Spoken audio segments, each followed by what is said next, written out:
Hello guys, निर्देशांक ज्यामिति का आज वेरी इंपोर्टेंट क्वेश्चंस करने वाले हैं। तो आइए, क्वेश्चन है उस बिंदु के निर्देशांक ज्ञात कीजिए जो बिंदुओं -1, 7 और 4-3 को मिलाने वाली रेखाखंड को 2:3 के अनुपात में विभाजित करता है। इस प्रकार का क्वेश्चन आएगा। किस तरीके से आप लोगों को करना है समझते हैं। सबसे पहले आप लोगों को इसमें दो फॉर्मूलों की आवश्यकता पड़ेगी। तो पहले मैं आप लोगों को फॉर्मूले बता देता हूं क्या होंगे। x बराबर m1 x2 plus m2 x1 upon में m1 m2 प्लस, उसके बाद y का निकालना पड़ेगा आप लोगों को मान। तो m1 y2 plus m2 y1 upon में m1 प्लस m2।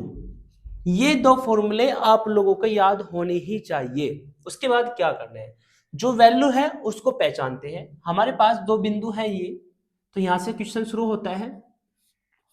बिंदु है -1 और 7, 4 और -3, अनुपात दिया हुआ है 2:3। अब कौन सा किसका मान होगा ये पता लगाते हैं। आप लोगों को हमेशा ये वाला मान हमेशा x1 का मानना है, ये y1 का मानना है, ये x2 का मान है, ये y2 का मान है। अब जो अनुपात दिया होगा उसको शुरू वाले को तो मानना है आपको m1 और बाद वालों को मानना है m2। एक बात दोबारा फिर देखते हैं। शुरू वाले वैल्यू को x1 y1 मानना है, फिर x2 y2 मानना है। उसके बाद जो अनुपात दिया होगा उसको शुरू वाले को m1 मानना है, बाद वालों को m2 मानना है। उसके बाद ये सारी वैल्यू फॉर्मूले में पुट करनी है। तो पहले हम x का मान निकालते हैं। x इक्वल m1, m1 कितना है हमारा 2 है, गुणा x2 कितना है 4 है, फिर प्लस, उसके बाद m2 कितना है 3 है, उसके बाद हमारा x1 कितना है, x1 माइनस के 1 है, अपॉन में m1 कितना है 2 है, प्लस में m2 कितना है 3 है।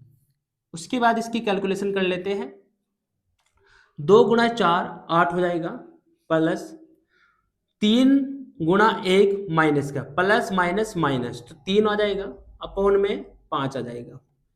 x इक्वल टू 8 में से 3 जाएंगे तो 5 बचेगा, अपॉन में 5 आएगा, 5 से 5 कैंसिल हो जाएगा, तो हमारा आंसर 1 आएगा। तो यहाँ पर x का मान 1 आ चुके हैं।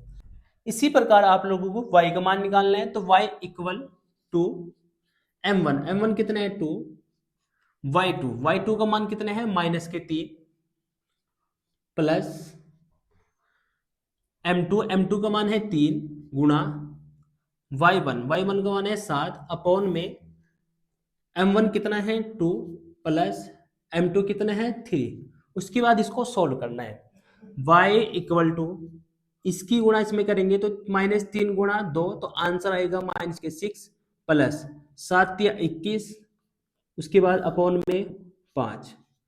y 21 में तो 6 जाएंगे तो 15 बचेगा, अपॉन में 5 आएगा, ये 3 बार में कैंसिल हो जाएगा, तो आंसर आएगा 3।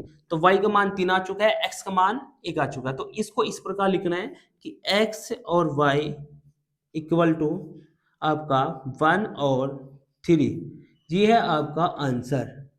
इस प्रकार से आप लोगों को ये वाला क्वेश्चन करना है।